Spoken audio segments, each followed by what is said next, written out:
Is Don Fulano one of the most underrated tequila brands on the planet today? I've talked about Don Fulano in the past in a couple of videos here and there, but never made like a dedicated video about them. And I figured, you know what, now that I pretty much have most of the lineup except for the Imperial, I want to talk about it.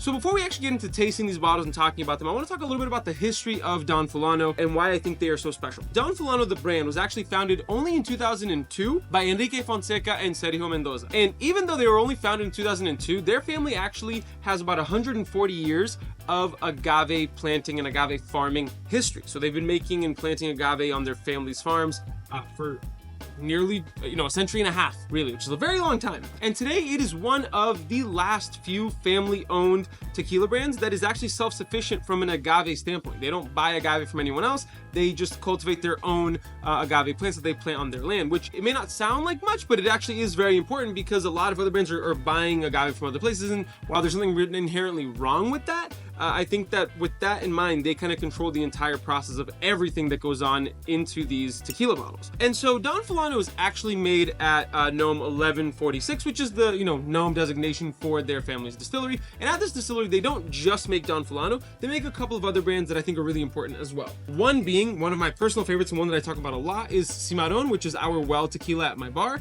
I think it's really great for the price. I really don't think you can beat it. I've gushed about this and talked about it so much. And that's made at the same distillery and made by these guys. They are also responsible for making Cierto, which is another brand that I featured on the channel before. They make Tears of Llorona. They also make Inarte Gnome Selection. And they also make Fuente Seca, which is another amazing brand of tequila, which I really love. All right, that's all really cool, Louis, but let's talk about the brand that we're here to talk about. Let's talk about Don Fulano. I personally think that these bottles are absolutely beautiful. I think the taller bottle, they didn't go gimmicky with it. They made it slender, they made it sleek. There's some nice touches. I think it's a very classy design, both in branding as well as, the actual bottle design. And I think that they made these subtle touches on the branding that make it feel very premium and high-end without it feeling gaudy. I'm thinking like a 1942 bottle or a Clase Azul bottle. Not that they want to be even in that conversation, but that tall, slender, beautiful bottle, I think this is it's a gorgeous showcase of simple but effective branding and design, which I love. Being a former / also current graphic designer, I really, that stuff really jazzes me up, if you will.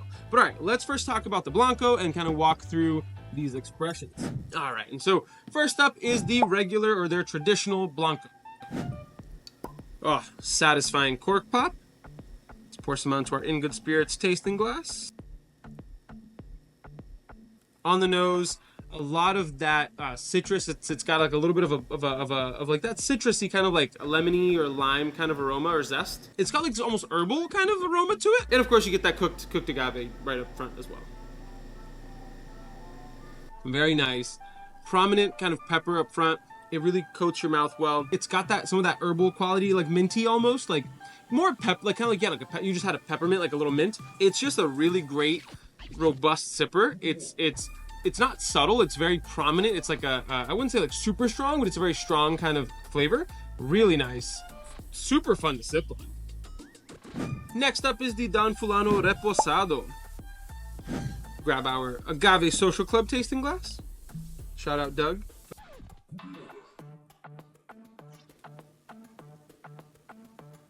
You still get that kind of like in-your-face citrusy flavor, but then right behind, or citrusy aroma, I should say, and then right behind it, you get some like caramel and kind of toffee aromas sneaking their way in right behind, and it kind of creates this like fruity aroma, which is really cool too. That's fun. Oh yeah. Even though it seems pretty lightly aged, you get a lot of that oak flavor. It's really prominent, but it meshes super well with that kind of in-your-face flavor from their traditional Blanco. It grabs your attention. It's like, hey, taste me! And it really does like grab your attention and make you focus on it in the best way. Like, it's really tasty. I hope that metaphor is making sense. You get a little bit of vanilla, a little bit of oak, good agave flavor, some citrus, some fruit, which is really fun. And that's so good. Moving along to the Añejo. This is much darker than the Reposado, and these were aged in French oak casks. And so far, all three of these have been 40% ABV, both the Blanco, the Repo, and now the Añejo.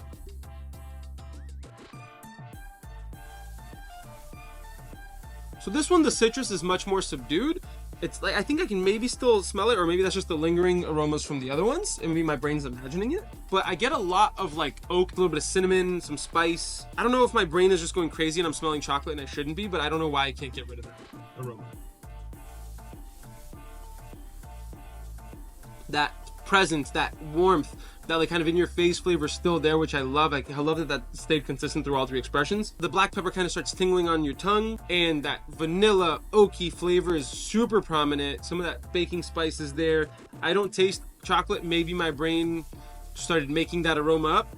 I don't know. Maybe I'm just going crazy, but it's super nice. I love that añejo. That is very nice sipper. Some añejos, and I say this a lot, but like poorly made añejos, not a lot of añejos, poorly made añejos, they will taste more like the barrel than they will the agave. But this, unmistakably tequila. There's no chance that you're gonna be like, oh, is that a whiskey? No, definitely a tequila. That agave is prominent, it's present, it's warm, it's tasty, but the barrel just kind of accentuates and adds onto the flavor, and it doesn't mask it, which I think is great. And last but not least, the Fuerte, which is their still strength. And this one comes in at 50% ABV. And I actually talked about this in another video that I recently did about when I went to go shopping for tequila, but I want to talk about it again here in the context of everything else. But first, let's pour some out, right? Step number 1, pour out tequila. Step number 2, drink on camera. Step number 3, tell everybody that this is a real job. I am an adult. I drink tequila on the internet. It's kind of insane, to be honest with you. Thank you guys for watching. I appreciate you. So on the nose, that citrus is there. There's some good minerality, a little bit of that mint, brininess. There's a little bit of olive that I can kind of smell there. And when I mentioned that warmth in the regular Blanco and kind of all the way through, this one took it up a notch. Like as soon as you drink it, it just like explodes in your mouth. Pause. Take a second. It coats your mouth beautifully all over. That's not much better, Louis. It starts to spread and really warms you from the inside out. I'm just gonna give up on that one. We're gonna be done with that. I love it in comparison to the Blanco. I think both are really special. I think that the Blanco might have more of that minty herbal flavor, whereas with the Fuerte I get more of that agave and more of that olive. So which is cool because they're both, Blancos. They're basically the same product, but one's a little bit higher in ABV. But it shows the difference in how the flavor can be affected by that alcohol by volume thing, the percentage of alcohol, the amount of alcohol.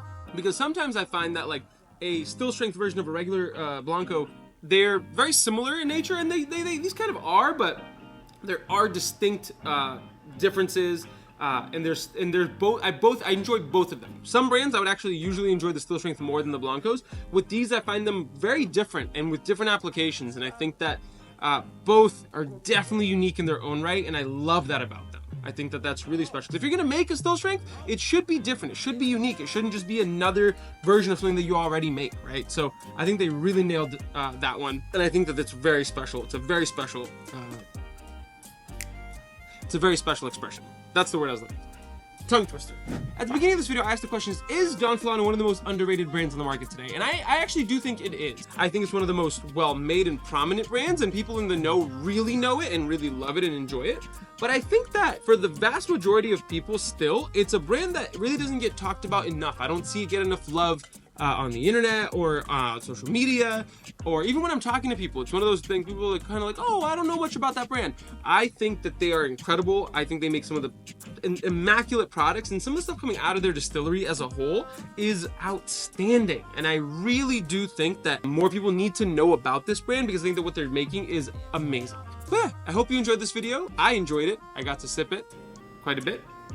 So I will catch you guys in the next one. I lost my tequila.